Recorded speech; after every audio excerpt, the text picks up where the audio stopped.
10 years of marriage. $47 for the anniversary dinner reservation.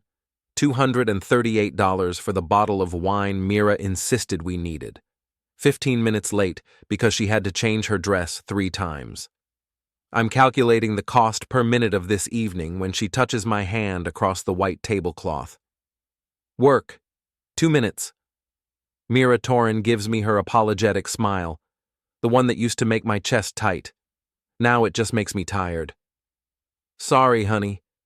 You know how Peterson gets about the quarterly reports. She stands, smoothing her black dress. The one I bought her for Christmas. The one she said was too expensive. The one she's wearing to impress someone who isn't me. I watch her walk toward the back of Romano's Steakhouse, past the restrooms, past the coat check, straight to the brass-railed bar where a man in a gray suit waits with his expensive watch catching the amber light. She doesn't hesitate. His hand finds her waist like it belongs there. Her mouth finds his like they've done this before, many times before. I set down my wine glass and count the steps. 14 from our table to the bar.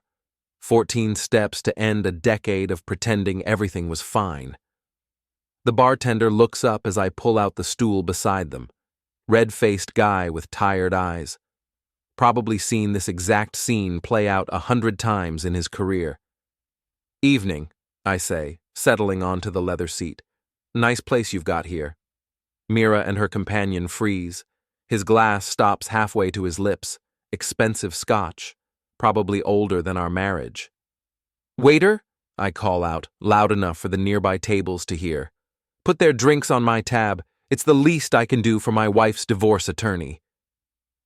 The gray suit belongs to Damon Vellick, family law, 15 years of practice. Corner office downtown with a view of the river. Retained by my wife 6 months ago for what she called a consultation about women's legal rights in marriage. I found the credit card charge 3 weeks later. Consultation fee, $800. First of many charges I wasn't supposed to see. Damon's face cycles through confusion, recognition, then something approaching panic. Mira just stares at me like I've grown a second head. Cole, she whispers, what are you doing? Having a drink with my wife and her lawyer. Though I have to say, Damon, your consultation methods are pretty hands-on. The bartender pretends to clean glasses while listening to every word. 2 women at the far end of the bar have stopped talking. The couple behind us has gone quiet. I think there's been a misunderstanding, Damon says. His voice has that smooth lawyer quality, practiced calm. Mrs. Torin is a client, yes, but 47 consultations in 6 months, I interrupt. Your billing records are fascinating reading, average duration 3 hours. Though your paralegal mentioned most divorce consultations run about an hour. Wonder what you do with the extra time. Mira's face has gone pale. Cole, you're embarrassing yourself. Am I? Because I think the embarrassing part was watching my wife make out with her attorney at our anniversary dinner. I signal the bartender. Whiskey. Make it a double. Damon tries to recover. Mr. Archer, I understand you're upset, but accusations like this aren't accusations. They're observations. I pull out my phone, scroll to the photos. Hotel charges on the same dates as your consultations. Adjacent line items on Mira's credit card. She paid for the rooms. You probably wrote them off as client development. The whiskey arrives. I take a sip, let the burn settle in my throat. Question for you, Damon. When you were building her case for emotional abandonment and irreconcilable differences, did you mention you were sleeping with your client? Because I'm pretty sure that's what they call a conflict of interest. Mira stands abruptly. I'm leaving. Sit down, I say quietly. We're not finished. Something in my voice makes her hesitate. Maybe it's the calm. Maybe it's the fact that I'm not yelling or making a scene. Just sitting here, drinking whiskey, stating facts. The ethics complaint was filed yesterday, I continue. Relationship with a client during active representation. Fraud upon the court. Your state bar takes a dim view of lawyers who can't keep their professional boundaries intact. Damon's smooth composure cracks. You can't prove anything. Hotel security cameras, credit card records, text messages. I finish my whiskey. Your wife might be interested in those text messages, by the way, especially the ones where you called her a frigid cow and said Mira was everything she wasn't. The silence stretches. Mira sinks back onto her stool. Damon looks like he's calculating the damage to his career, his marriage, his reputation. What do you want? Mira asks finally. Nothing from you, nothing from him. I just wanted to see your faces when you realized I knew. I stand, drop a 20 on the bar. The drinks are on me. Consider it a celebration. Celebrating what? Damon asks. My freedom and your professional destruction. I check my watch. Speaking of which, my actual attorney should be arriving any minute. Helena Varrow, former prosecutor, board certified. You might know her. She's the one who got your colleague disbarred last year for the same thing you've been doing. I start walking back to our table. Behind me, I hear Mira's sharp intake of breath and Damon's muttered curse. The bartender is definitely listening now, so is everyone else within earshot. Helena Varrow enters Romano's at exactly 8:15. Punctual as always. Gray hair pulled back, sharp suit, briefcase that probably costs more than Damon's watch. She spots me immediately and heads for our table. Cole. She sits across from me, opens her briefcase with practiced efficiency. How did it go? See for yourself. I nod toward the bar where Mira and Damon are having what looks like an urgent, whispered argument. Helena glances over, takes in the scene with a prosecutor's eye for detail. She's panicking. He's calculating. Good signs for us. What's our next move? Motion to dismiss her divorce petition on grounds of fraud. Counter petition citing adultery. Asset protection order to prevent any transfers while this plays out. She slides a folder across the table. Sign these. I flip through the papers. Legal language that boils down to one simple concept. Mira picked the wrong husband to betray and the wrong lawyer to do it with. There's something else, Helena says. I did some digging on Vellick. This isn't his first ethics violation. He had a complaint 2 years ago that got buried. Harassment of a junior associate. The firm paid her off and sealed the records. Can we use that? Already am. Filed a motion to unseal those records as part of establishing a pattern of misconduct. Helena's smile is sharp as a blade. By tomorrow morning, every lawyer in the city will know exactly what kind of man Damon Vellick really is. Mira appears at our table. Her face is flushed, her carefully applied makeup slightly smeared. We need to talk. No, I say without looking up from the papers. We really don't. Cole, please, this isn't what it looks like. Helena laughs, actually laughs. Mrs. Torrin, I'm a former prosecutor. I've heard every variation of this isn't what it looks like that exists. Your husband has hotel receipts, text messages, and photographic evidence. It's exactly what it looks like. You don't understand. Damon said a lot of things, I interrupt. He said you had grounds for divorce. He said I was emotionally abusive. He said you deserved better. What he didn't say was that he was building a case on lies while sleeping with his client. Mira's composure finally cracks. I never meant for this to happen. Yes, you did. I sign the last paper, slide the folder back to Helena. You meant for all of it to happen. The only thing you didn't mean was getting caught. The next morning brings 3 phone calls. The first is from my boss, Jim Sloan, asking if I'm having personal difficulties because someone called the office claiming I was unstable and potentially dangerous. The second is from my daughter Sophie's school, saying Mira had requested to be the only authorized pickup contact due to safety concerns. The third is from Big Mike at the boxing gym, telling me Damon Vellick's wife showed up looking for me. I'm sitting in my kitchen, drinking coffee that tastes like ashes, when Mira comes downstairs. She's dressed for work like nothing happened. Like our marriage didn't implode in a steakhouse bar 12 hours ago. We need to discuss custody arrangements, she says, not quite meeting my eyes. We need to discuss your lies to Sophie's school. I was protecting her. From what? Her father? Mira pours herself coffee, adds cream with steady hands. Always steady hands, my wife, even when her world is falling apart. From the fallout of this situation. You mean the fallout from your affair? I mean the fallout from your vindictive behavior last night. She turns to face me, and I see the calculation in her eyes, the same look she gets when she's planning a marketing campaign. You humiliated me in public, Cole. You attacked my attorney. You made threats. I stated facts. You made it impossible for me to continue with Damon as my representation. Good. Maybe your next lawyer will keep his pants on. She flinches. First genuine emotion I've seen from her since this started. You don't get to judge me. I don't have to judge you. The state bar is doing that for me. My phone buzzes. Text message from Helena. Motion filed. Vellick's firm is in damage control mode. They're cutting him loose. I show Mira the message. Watch her face go pale. This is what you wanted? She asks. To destroy people? I wanted my wife to not cheat on me with her divorce lawyer. Since that ship has sailed, I'll settle for consequences.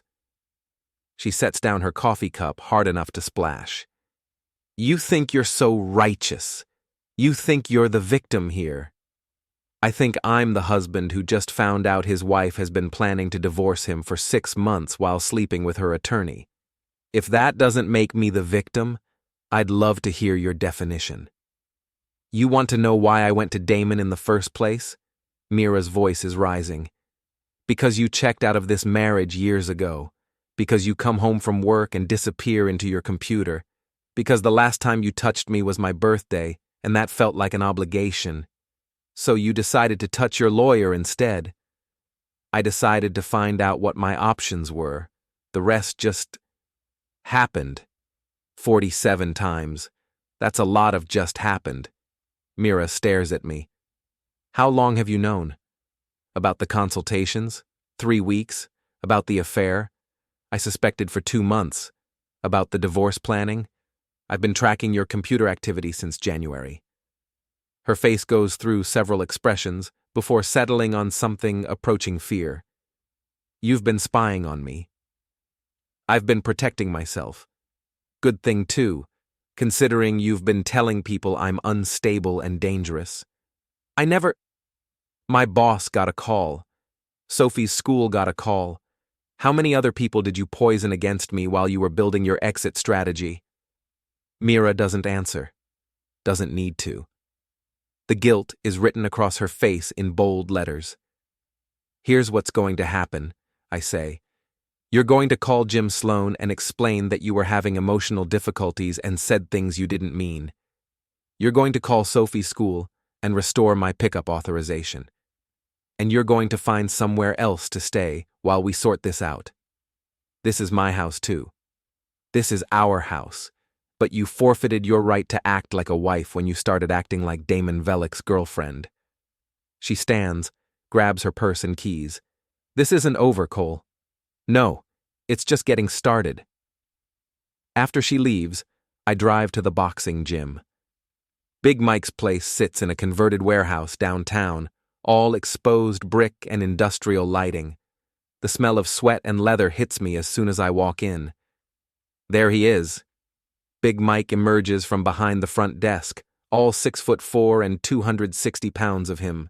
Former heavyweight, now trainer and father figure to half the city's amateur boxers. Heard you had some excitement last night. News travels fast. Damon Vellick's wife came by this morning. Seems she heard about your little announcement at Romano's. Wanted to know if you were the type to get violent. I wrap my hands, start stretching. What did you tell her? Told her you were the type to get even. Different thing entirely. Mike follows me to the heavy bags. She's filing for divorce, taking him for everything he's got. Can't say I'm surprised. She wanted me to give you something. Mike pulls an envelope from his pocket. Said to tell you that some women appreciate honesty, even when it hurts. Inside the envelope is a flash drive and a note. Security footage from the Marriott downtown. Thought you might find it useful. Janet Vellick. I pocket the drive. Anything else? Yeah. Tommy Breslin's been running his mouth about you, saying your wife left you for a real man. Kids looking for a fight. Tommy Breslin, 22 years old, more muscle than brains, thinks he's the next great white hope. He's been training here for 6 months, mostly to impress women and intimidate men who remind him of his father. Where is he? Ring 2. Working the speed bag. I find Tommy exactly where Mike said he'd be. Sweat-stained tank top, expensive gloves, form that's all flash and no substance. He sees me coming and grins. Well, if it isn't the guy who can't keep his woman happy. Tommy stops punching, turns to face me. Heard she upgraded to a lawyer. Smart move on her part. You hear a lot for someone who wasn't there. I hear enough. I hear she got tired of settling for second rate and found herself a real man. The gym has gone quiet. Other fighters stopping their workouts to watch. Mike appears at ringside, arms crossed, expression neutral. He won't interfere unless someone gets seriously hurt. You want to say that again? I ask. I said your wife. I don't let him finish. Jab to the solar plexus, followed by a right hook that catches him on the jaw. Tommy staggers back, surprise replacing arrogance. Jesus, Cole! You wanted to talk about my wife. Let's talk. Tommy comes at me swinging wild haymakers. No technique, just anger and embarrassment. I slip most of his punches, land combinations to his body and head. He's stronger than me, younger than me, but he's fighting angry while I'm fighting calm. The fight lasts maybe 90 seconds. Tommy on his back, nose streaming, pride shattered. I stand over him, hands still up, breathing hard, but not winded. Anyone else want to discuss my marriage? I ask the assembled fighters. Silence. A few appreciative nods. Tommy rolls over, spits into the canvas. Good, I say, because it's not really a discussion topic anymore. Big Mike helps Tommy to his feet, sends him to clean up. The other fighters drift back to their workouts. Mike walks me to the locker room. Feel better? He asks. Getting there. Good, because this is just the beginning. Your wife's going to fight dirty now. Her lawyer too, probably. You need to be ready for anything. I shower, change clothes, check my phone. 7 missed calls from Mira, 2 from Helena, 1 from a number I don't recognize. I call Helena first. Where have you been? She asks. Mira's new attorney filed an emergency motion claiming you threatened her and her former counsel. They want a restraining order. Based on what? Based on your threatening behavior at Romano's and intimidation tactics involving Mr. Vellick's personal life. Helena's voice is dry. They're painting you as an unstable husband who can't accept his marriage is over. Can they make it stick? Not with what I have. But we need to be careful. No more public confrontations. No more contact with Vellick or his family. Clean hands from here on out. Understood. There's something else. I got a call from Janet Vellick's attorney. She wants to share information. Apparently, her husband has been cheating for years, and she's been documenting everything. How does that help us? It establishes pattern and practice. Shows this wasn't a one-time lapse in judgment, but systematic predatory behavior. Makes Mira look less like a victim and more like the latest in a long line of conquests. I think about the flash drive in my pocket. I might have something that could help with that. Bring it to my office. We'll review everything and plan our next move. The unknown number turns out to be Sophie's school. Mrs. Patterson, the principal, wants to schedule a meeting about the current family situation and how it might affect Sophie's academic performance. I drive to Helena's office thinking about my 8-year-old daughter. How much she knows, how much she understands, how much damage Mira and I have already done just by being who we are. Helena's office occupies the top floor of a downtown building with a view of the river. floor-to-ceiling windows, expensive furniture, walls lined with law books and framed courtroom victories. She's built a career on other people's failures, and she's very good at what she does. "Show me what you have," she says without preamble. I hand over the flash drive. Helena plugs it into her computer and we watch security footage from the Marriott downtown. Date stamp shows 3 weeks ago. Damon and Mira in the lobby, elevator, hallway outside room 412. Timestamps show they were there for 4 hours. "This is good," Helena says. "Very good, but I need to know how you obtained it." "Damon's wife gave it to me. She's been collecting evidence for her own divorce." "Even better. Legitimate chain of custody, no privacy violations." Helena makes notes on a legal pad. "What else do you have?" I show her the hotel receipts, the credit card charges, the billing records from Damon's firm. Helena reviews everything with a prosecutor's attention to detail. "This is a strong case," she says finally. "Mira's going to have trouble explaining away this much evidence. Her new attorney is going to advise her to settle quickly and quietly." "What kind of settlement?" "Depends on what you want. Custody, property division, alimony. What matters most to you?" "Sophie. Everything else is just stuff." Helena nods. "Then we focus on custody. Mira's affair with her attorney shows poor judgment and instability. The lies to your employer and Sophie's school show willingness to manipulate the truth for personal gain. We can build a strong case for primary custody." My phone buzzes. Text from an unknown number. "Check your email. A friend." I open my email app. New message with no sender name and a subject line that just says, "FYI." The message contains a single link to a local news website. The headline makes my stomach drop. "Prominent local attorney under investigation for ethics violations." The article is short, but devastating. Damon Vellick suspended pending investigation into allegations of misconduct with clients. His firm has placed him on administrative leave. The state bar is reviewing multiple complaints dating back several years. "Well," Helena says, reading over my shoulder, "that's going to complicate things for Mira." "How so?" "Her credibility is tied to his now. When the father of her children exposes her affair with a lawyer who's under investigation for predatory behavior, it doesn't make her look like a woman seeking legitimate legal counsel. It makes her look like a victim of a predator." "Is that good for us?" "It's very good for us, especially if she tries to claim you're the unstable one." Helena closes the laptop. "I think it's time to reach out to Mira's new attorney, see if they're interested in discussing terms." I drive home thinking about consequences and choices, about the difference between justice and revenge, about the fact that sometimes they're the same thing. Mira's new attorney is Rebecca Chen, and she wants to meet at her office downtown. Helena and I arrive to find a conference room that screams expensive. Mahogany table, leather chairs, abstract art that probably costs more than my car. Rebecca is younger than I expected, maybe early 30s, with the kind of sharp intelligence that makes me understand why Mira chose her. She's also nervous, which Helena notices immediately. "Thank you for agreeing to meet," Rebecca says. "I think we can resolve this situation without unnecessary litigation." "Depends on what you consider unnecessary," Helena replies. "My client has been the victim of fraud, adultery, and defamation. He's entitled to remedies for all three." The adultery allegation is disputed. Helena slides a folder across the table.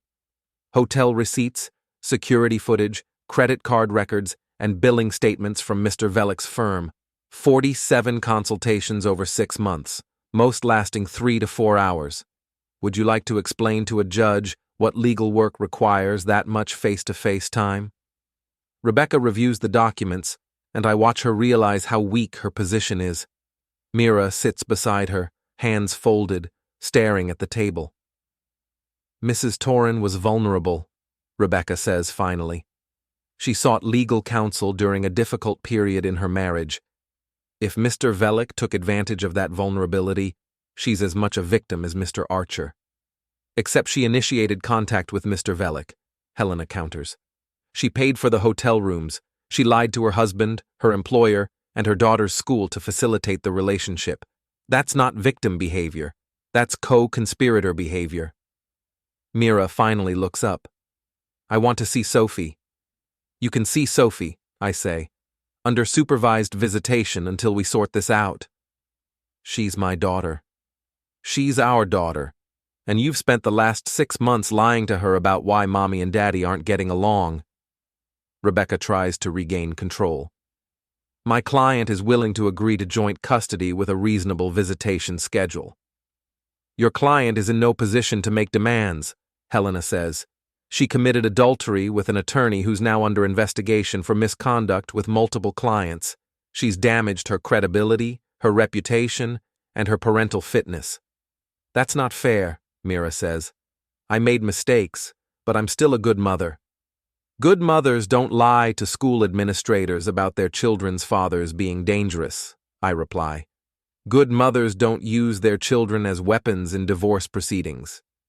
The meeting goes downhill from there. Rebecca tries to negotiate, but Helena has all the leverage. By the time we leave, Mira has agreed to temporary custody arrangements that give me primary residence and her supervised visits twice a week. Walking to the parking garage, Helena seems satisfied. That went better than expected. She gave up too easily. She's in damage control mode, trying to salvage what she can before this gets worse. It's going to get worse? Helena stops beside her car. Cole, your wife had an affair with a lawyer who's now facing ethics charges and possible disbarment. The local news picked up the story. Social media is having a field day. This is going to follow her for years. I think about that as I drive to Sophie's school. My daughter doesn't know any of this yet. Doesn't know why Daddy is picking her up instead of Mommy. Doesn't know why Mommy has been crying and Daddy has been angry. Sophie bounces out of Lincoln Elementary with her backpack and her smile intact. 8 years old, and still believes the world makes sense. Still trusts that adults know what they're doing. Where's Mom? She asks, climbing into the back seat. Mom had to work late. How was school? Good. We're learning about the solar system. Did you know Jupiter has 79 moons? I didn't know that. Mrs. Rodriguez says some of them are bigger than planets. That's crazy, right? We drive home, talking about Jupiter's moons and whether aliens might live on them. Normal conversation between a father and daughter, as if the world isn't falling apart around us. At home, Sophie does homework while I make dinner. Grilled cheese and tomato soup, her favorite. We eat at the kitchen table, and she tells me about her friend Madison's birthday party this weekend. Can I go? She asks. Madison's mom said she'd pick me up. We'll see. I need to talk to Mom about it. Sophie's face clouds. Are you and Mom fighting? The question I've been dreading. The conversation I'm not ready for. Sometimes adults have disagreements, I say carefully. It doesn't mean we don't love you. Madison's parents got divorced last year. She said it's not so bad. She gets 2 bedrooms now. 8 years old and already learning that families break apart. That love isn't always enough. That adults make promises they can't keep. Sophie, whatever happens with Mom and me, you're the most important thing in the world to both of us. That will never change. She nods solemnly, and I wonder how much she really understands. How much damage we've already done. After Sophie goes to bed, I sit in my home office and review the emails that have been piling up. Work stuff mostly, but also messages from friends who've heard about Mira and want to offer support or ask for details. One email stands out. It's from David Firth, Mira's best friend, Lex's husband. Subject line: We should talk. The message is brief. Cole, I know this is awkward, but there are things you should know about Lex's involvement in all this. Can we meet for coffee? David. I stare at the email for a long time. Lex Firth has been Mira's best friend since college. She's been a constant presence in our marriage, always available to listen to Mira's complaints, always ready with advice and support. I've never liked her much, but I've tolerated her because she was important to Mira. Now I'm wondering why David wants to talk about her involvement. I call Helena, get her voicemail, leave a message asking her to call me back. Then I pour myself a whiskey and try to figure out what I'm missing. The answer comes in the form of another email, this one from an address I don't recognize. No subject line, just a message. Check Lex's social media posts from 6 months ago. Pay attention to the dates. I open Facebook, search for Lex Firth, scroll back through her posts. 6 months ago, right around the time Mira first contacted Damon Vellick, Lex posted a series of updates about toxic relationships and women who deserve better. Nothing unusual there. But then I noticed something else. Photos from a wine bar downtown, tagged with Mira and dated 2 days before Mira's first consultation with Damon. The location tag shows Romano's Steakhouse, the same place where I caught Mira and Damon last night. I scroll further back, looking for patterns. What I find makes my stomach turn. Lex has been documenting Mira's journey to independence for months. Posts about supporting friends through difficult transitions, photos from lunches and dinners that I now realize were strategy sessions. Most damning of all, a post from 3 months ago. Sometimes the best thing a friend can do is introduce you to people who can help you change your life. Lex introduced Mira to Damon Vellick. This wasn't just an affair, it was a setup. My phone rings. Helena, returning my call. "I got your message," she says. "What's this about Lex Firth?" I tell her about David's email and what I found on social media. Helena listens without interrupting, and I can hear her taking notes. "This changes things," she says finally. "If Lex Firth facilitated the introduction between Mira and Vellick, it suggests premeditation. It makes the affair look less like a spontaneous attraction and more like a calculated plan." "Why would Lex do that?" "Good question. What's her relationship with you like?" I think about it. Strained. She's never liked me much. Always thought Mira could do better. Personal animosity? Maybe. Or maybe she just enjoys drama. Some people do. We need to talk to David Firth, find out what he knows and whether he's willing to share it. I arranged to meet David at a coffee shop downtown the next morning. Neutral territory, public place, no risk of things getting heated. David Firth is a small man with nervous energy and thinning hair. Real estate agent, married to Lex for 12 years, father of 2 kids. He looks like he hasn't slept in days. "Thank you for meeting me," he says, stirring sugar into his coffee with shaking hands. "I wasn't sure you'd want to hear what I have to say." "Try me." David glances around the coffee shop, making sure we can't be overheard. Lex has been planning this for months. The introduction to Vellick, the affair, the divorce. She orchestrated all of it. Why? Because she hates you, has since the day Mira married you. David's voice is barely above a whisper.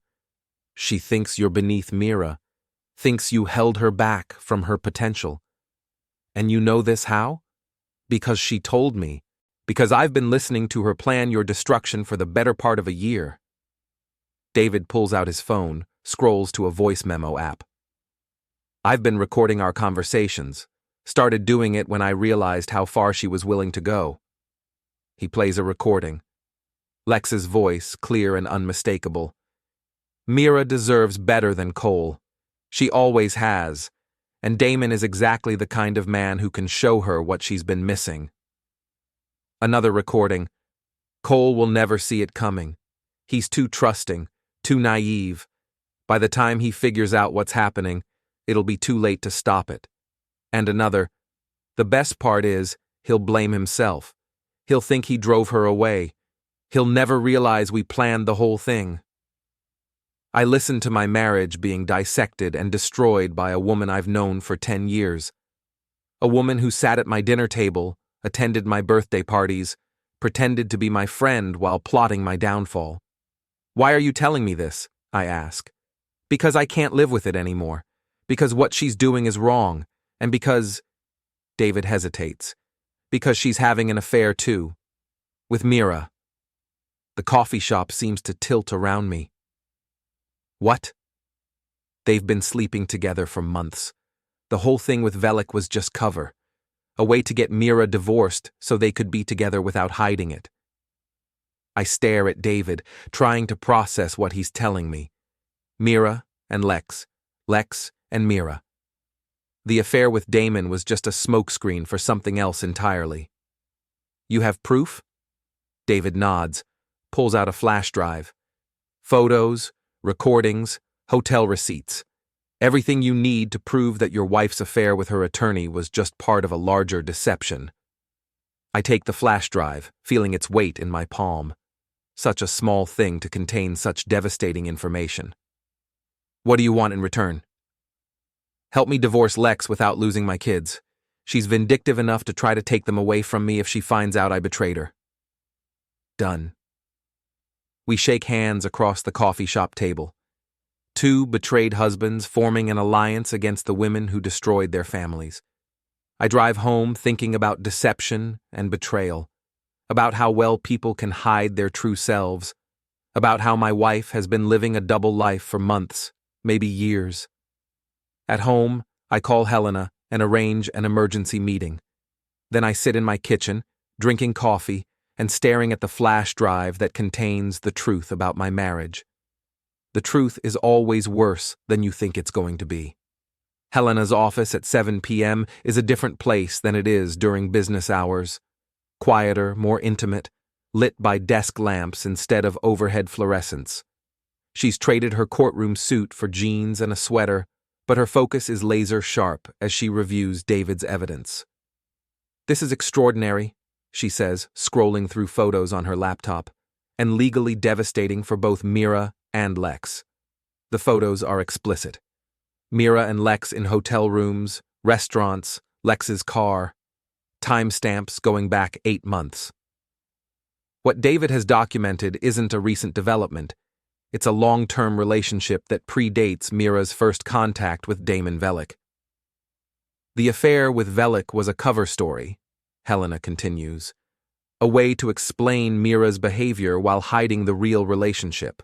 Very sophisticated deception. What does this mean for the divorce? It means Mira has been committing perjury every time she claimed the marriage failed due to your emotional distance.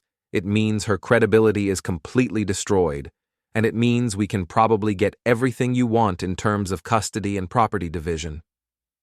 Helena pulls up the recordings David made of his conversations with Lex. We listen to months of planning, scheming, and manipulation.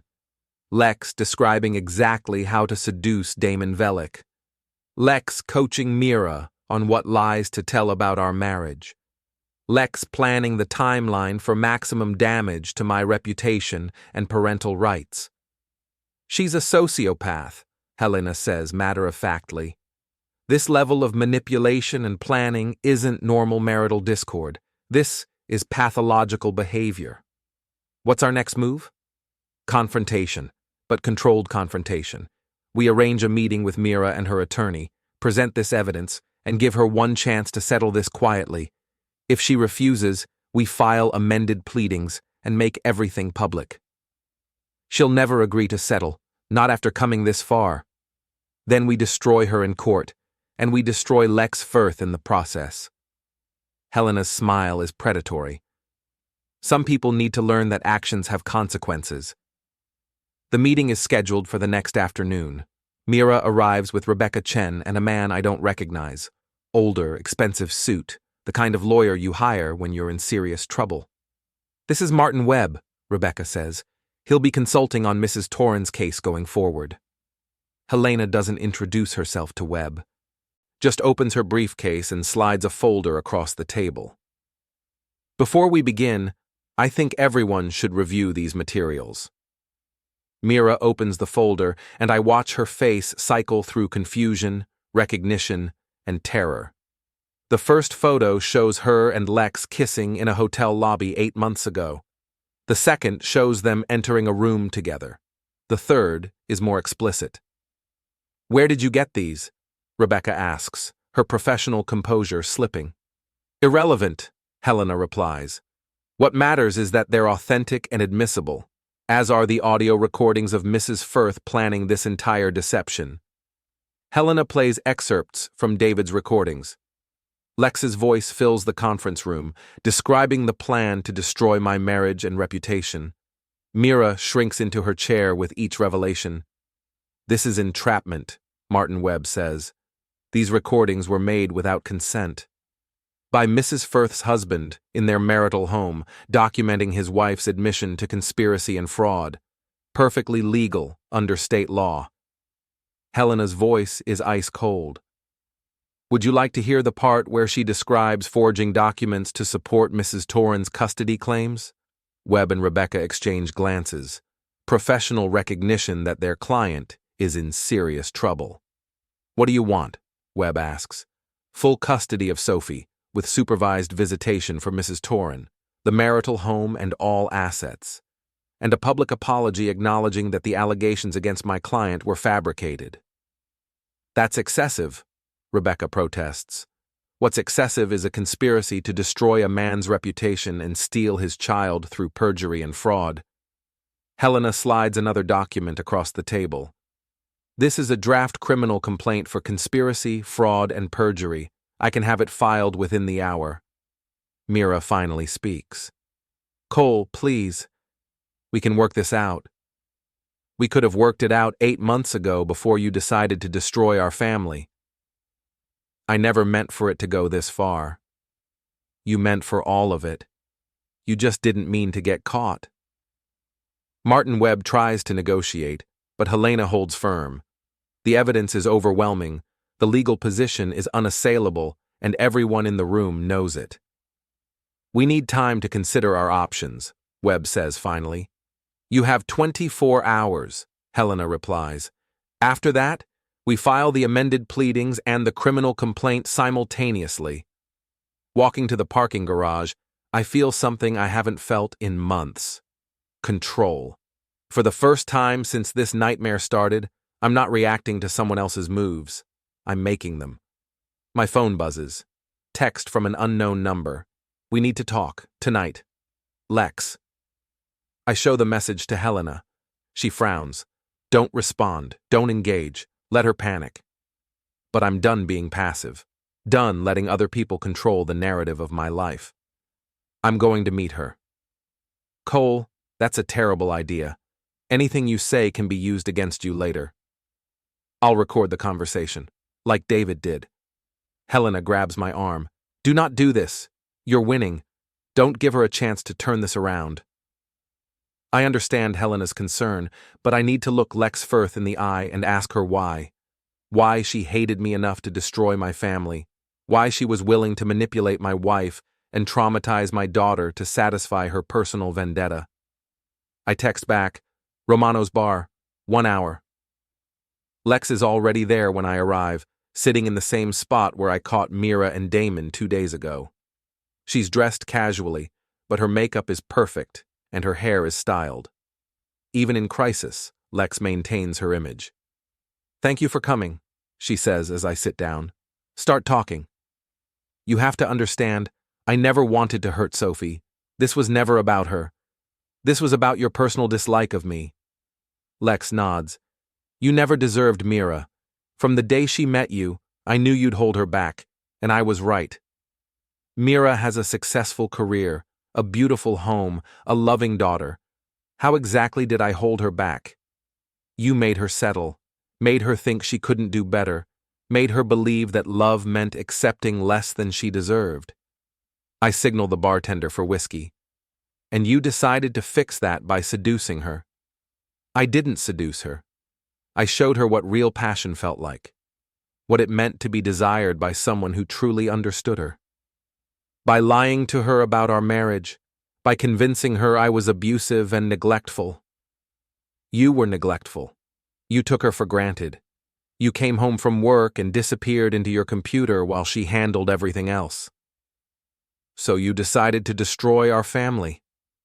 Lex leans forward, her eyes bright with conviction. "I decided to save her from a life of mediocrity. And I succeeded. You destroyed her career, her reputation, and her relationship with her daughter. How is that success? Temporary setbacks. Mira is strong enough to rebuild. With you? With someone who appreciates her worth. I finish my whiskey, set the glass down carefully. You know what I think, Lex? I think you're a predator. I think you identified a vulnerable woman and manipulated her into destroying her life to satisfy your own psychological needs. That's not true. You convinced her to have an affair with her attorney to create cover for your relationship. You coached her to lie about our marriage to gain advantage in divorce proceedings. You planned to steal my daughter and destroy my reputation to eliminate me as an obstacle. Lex's composure finally cracks. You don't understand what real love looks like. I understand what real love doesn't look like. It doesn't look like manipulation and lies. It doesn't look like destroying families to get what you want. I stand to leave, but Lex grabs my wrist. This isn't over, Cole. Mira loves me. She'll come back to me when this settles down. Mira loves the fantasy you created for her. When she realizes what you really are, she'll run. We'll see. I walk out of Romano's for the second time in 3 days, leaving behind another confrontation that changes everything. In the parking lot, I check my phone and realize I've been recording the entire conversation. Lex Firth just confessed to conspiracy, manipulation, and fraud, and she did it with the same arrogance that convinced her she could destroy my family without consequences. Some people never learn that actions have consequences, but they're about to. The next morning brings chaos. Mira's attorney calls Helena at 7 a.m. to say they're accepting our settlement terms. David Firth files for divorce and requests emergency custody of his children. The local news picks up the story of Lex's involvement in the Vellick ethics scandal. By noon, Lex Firth's carefully constructed life is falling apart in real time. I'm at my office, trying to focus on actual work, when my phone rings. Sophie's school again. Mr. Archer, we have a situation, Mrs. Patterson says. Mrs. Firth attempted to pick up Sophie from school. She claimed to be acting on your wife's behalf, but Sophie became very upset and refused to go with her. Where is Sophie now? Safe in my office, but Mrs. Firth became quite agitated when we refused to release Sophie to her. She made some concerning statements about your fitness as a parent. I'm on my way. I find Sophie sitting in the principal's office, clutching her backpack and looking scared. 8 years old and caught in the middle of adult insanity. Daddy! She runs to me, and I pick her up, feeling her small arms wrap around my neck. It's okay, sweetheart. You're safe. Mrs. Patterson explains that Lex arrived with a handwritten note supposedly from Mira, authorizing her to pick up Sophie. When the office staff called to verify, they couldn't reach Mira. When they refused to release Sophie, Lex became increasingly hostile. She said some very inappropriate things about your character, Mrs. Patterson says diplomatically, in front of other children and parents. What kind of things? Accusations of abuse, neglect, substance problems, none of which are supported by our observations of your interactions with Sophie. I thank Mrs. Patterson for protecting my daughter and drive Sophie home, my anger building with every mile. Lex has crossed the line from manipulating adults to traumatizing children. At home, I call Helena and describe what happened. That's attempted kidnapping, Helena says, and defamation. We can file charges. Do it. Cole, are you sure? This will make everything public. Sophie's name will be in police reports. I look at my daughter, who's doing homework at the kitchen table like nothing happened, resilient and trusting, despite everything the adults in her life have put her through. File the charges. Lex needs to learn that threatening my daughter has consequences. 2 hours later, police arrest Lex Firth at her home on charges of attempted kidnapping and making false statements to school officials. The arrest is captured by news cameras that have been following the story since Damon Vellick's suspension. By evening, the story has exploded across social media. Local Facebook groups are dissecting every detail. Twitter is having a field day with hashtags like #TamerCrazyWife and DivorceGate. Mira calls at 8 p.m. crying. Cole, please, you have to stop this. Lex is in jail. David took the kids. Her career is over. She tried to kidnap our daughter. She was trying to help. She thought Sophie was in danger. Sophie was in danger from Lex. Please, can we meet? Can we talk about this like adults? I agree to meet Mira at a coffee shop downtown. Neutral territory, public place, no risk of emotional manipulation. She looks terrible. No makeup, hair pulled back, clothes that look like she slept in them. This is Mira without her carefully constructed facade, and she looks fragile and lost. I never wanted it to go this far, she says, stirring coffee she's not drinking. How far did you want it to go? I just wanted out of our marriage. I thought if I could make you look bad enough, you'd agree to let me have Sophie and start over somewhere else. With Lex. Yes, with Lex. Mira finally meets my eyes. I know how that sounds. I know what people think. But she made me feel alive again, Cole. She made me feel like I mattered. You always mattered. You just decided I didn't. That's not fair. Fair would have been asking for marriage counseling. Fair would have been telling me you were unhappy before you started planning my destruction. Mira starts crying. Real tears, not the calculated emotional manipulation I've become accustomed to. I'm sorry. I'm so sorry for all of it. Are you sorry for what you did, or sorry you got caught? Both. I'm sorry I hurt you and Sophie. I'm sorry I let Lex convince me you were the enemy. I'm sorry I believed her lies about what you deserved. What lies? She said you were holding me back, said you were emotionally abusive, said Sophie would be better off without a father who didn't really love her. Mira wipes her eyes with a napkin. I wanted to believe her because it made leaving easier. And now? Now I realize she was manipulating me the same way she manipulated David, the same way she tried to manipulate Sophie today.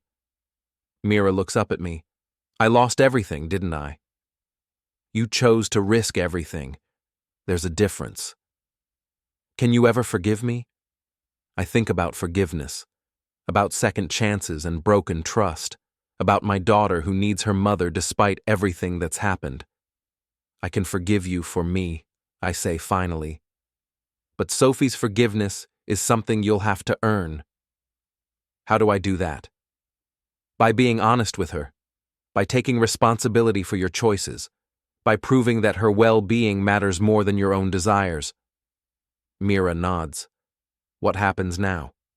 Now you serve your supervised visitation. You rebuild your relationship with Sophie. You find a new job and a new place to live. You start over. Without Lex. Definitely without Lex. We sit in silence for a few minutes.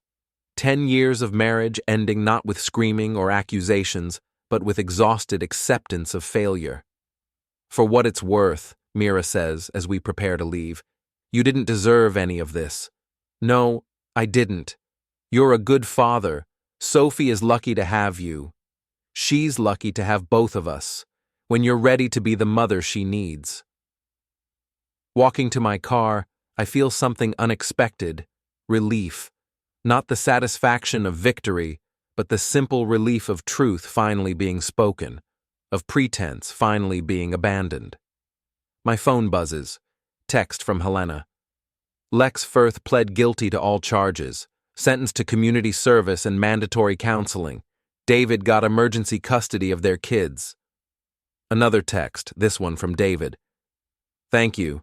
I couldn't have done this without your support. And finally, a text from Big Mike at the gym. Heard the news. Drinks are on me tonight. You earned it. I drive home thinking about consequences and justice, about the difference between revenge and accountability, about the fact that sometimes the best victory is simply the truth being told.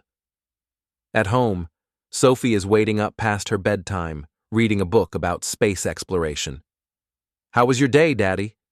Better than yesterday. How was yours? Good. Mrs. Rodriguez said Jupiter's moon Europa might have an ocean under its ice. Do you think there could be fish there? I don't know, sweetheart. What do you think?